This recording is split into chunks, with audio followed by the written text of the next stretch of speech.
Breaking news out of the Middle East, where Israel conducted its heaviest strikes on Hezbollah targets in Beirut, Lebanon, since the start of the conflict.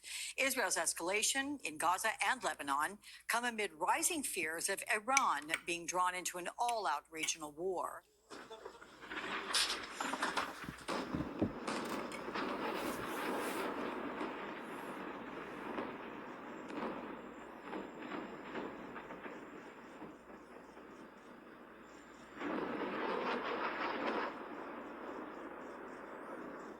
Lorsque nous demandons des cessez-le-feu, when calling for a ceasefire, as we did for Gaza and as we did for Lebanon last week, we make sure we don't call for a ceasefire while continuing to send weapons for the war.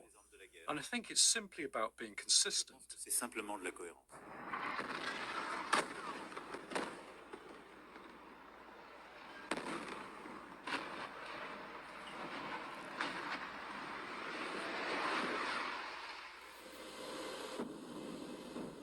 The bombing in Beirut goes on. Giant flames leapt into the night sky over the city's southern suburbs.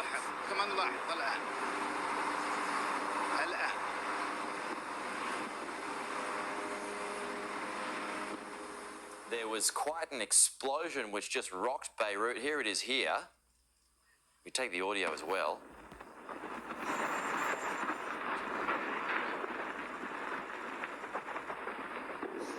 So the building had been on fire for the best part of the last hour, and then something erupted.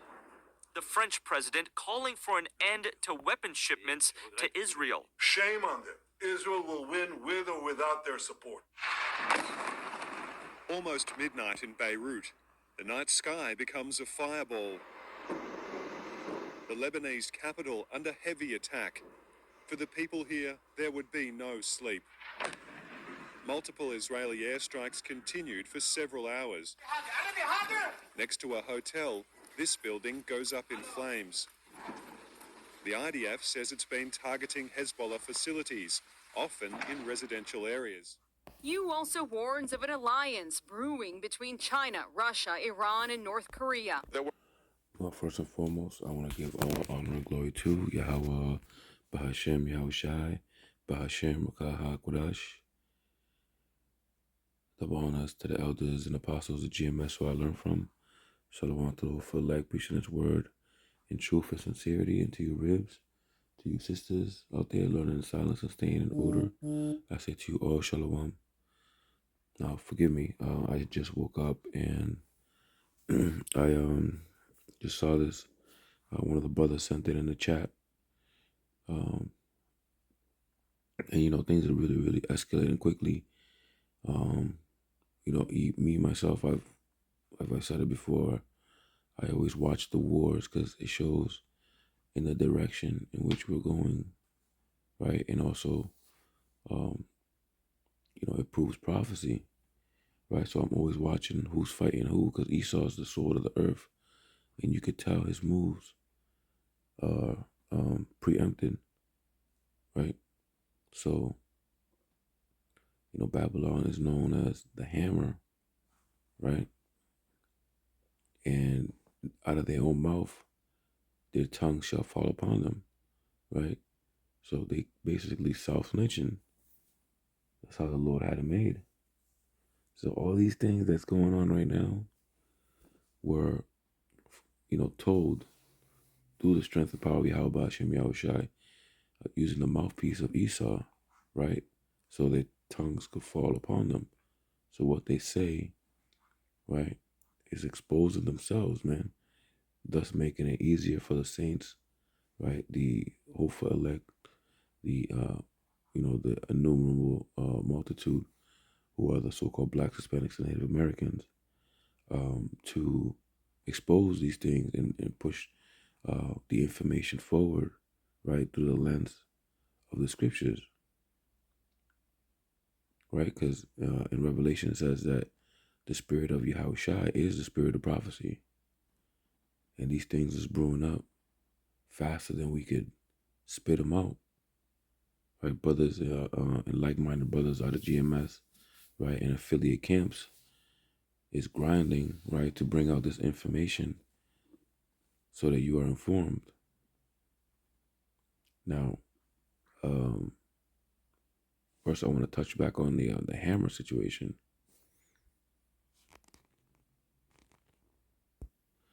And this is the gentleman, or should I say, not gentleman, General Wesley Clark, right, on Wars and Nails and Hammers, right? This came about around early 2000s. Let's take a listen. About 10 days after 9/11, I went through the Pentagon and I saw Secretary Rumsfeld and Deputy Secretary Wolfowitz. I went downstairs just to say hello to some of the people on the Joint Staff who used to work for me. And one of the generals called me in. He said, "Sir, you got to come in. You got to come in and talk to me a second." I said, "Well, you're too busy." He said, "No." He says, "We've made the decision. We're going to war with Iraq." This was on or about the 20th of September. I said, "We're going to war with Iraq. Why?" He said, "I don't know." He said, "I guess they don't know what else to do." So I said, "Well, did they find some information connecting Saddam to Al-Qaeda?" He said, No. He says, "There's nothing new that way. They've just made the decision to go to war with Iraq." He said, "I guess it's like we don't know what to do about terrorists, but we've got a good military and we can take down governments." And he said, "I guess if the only tool you have is a hammer, every problem has to look like a nail." So that's what we're talking about, man. This is another form of their tongues falling upon themselves. We're going to get into it in a minute. I came back to see him a few weeks later, and by that time we were bombing in Afghanistan. I said, "Are we still going to war with Iraq?" And he said, "Oh, it's worse than that." He said, he reached over on his desk, he picked up a piece of paper, he said, I just got this down from upstairs, meaning the Secretary of Defense's office today, and he said, "This is a memo that describes how we're going to take out 7 countries in 5 years, starting with Iraq and then Syria, Lebanon, Libya, Somalia, Sudan, and finishing off Iran." You see? What's missing out of that? What's missing out of that? Right? You got, let's go back. 7 countries in 5 years, starting with Iraq and then Syria, Lebanon. Right? They did Iraq, right, with Saddam Hussein. They did Syria, right, with, I believe was that Muammar Gaddafi? Well, man, I gotta check that, man. But we definitely went in there. Lebanon, Libya. Lebanon, right, is next. Somalia, Sudan, and finishing off Somalia and Sudan. Right, these are Hamitic countries in Africa. Iran. Right. Why are they jumping from? I don't know if that was in order or not, but we know that Somalia is part of BRICS now, right? So this is foretold, back early 2000s, man. This is over 20 years ago.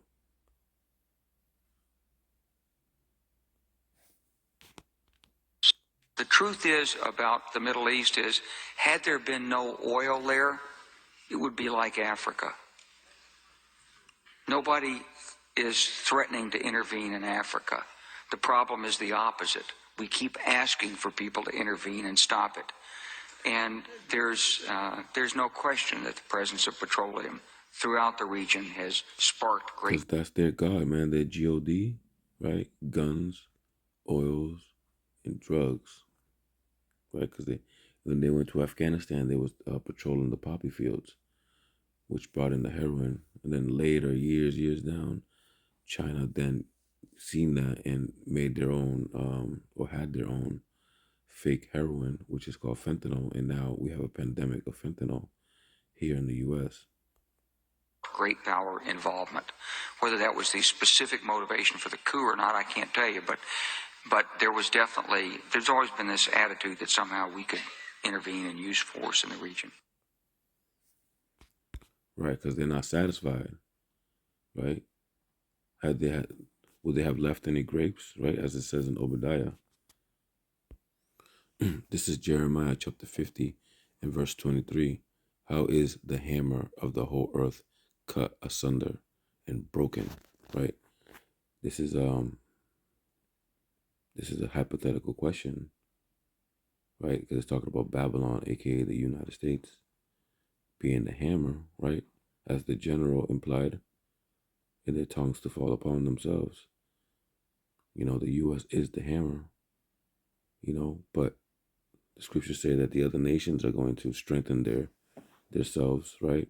And go to war with this bitch, right? The whore, Babylon, right? How is the hammer of the whole earth cut asunder and broken? How is Babylon became a desolation amongst the nations, right? This is it's a wonder. So it's a marvel, right? Because Babylon is seen as the golden city to all the nations, the influencer, right? The one that holds the power, the one that everybody wants to run to and, start a new life, right? The American dream has become the American nightmare. Verse 24, I have laid a snare for thee, and thou art also taken, O Babylon, right? Right now, we have people rushing in from the borders, right? Getting green cards. Who's ordering this stuff, man? Obviously not, the Edomite congressmen because they're against it, but the shadow puppeteers behind closed doors is allowing this to happen, man, to lay snares, man. This is a big shift in the whole world, man, moving towards world total domination, and this needs to happen, right? I have laid a snare for thee, and thou art also taken, O Babylon, and thou was not aware. Thou art found and also caught, because thou hast striven against Yahweh Ba'ashem Yahushai.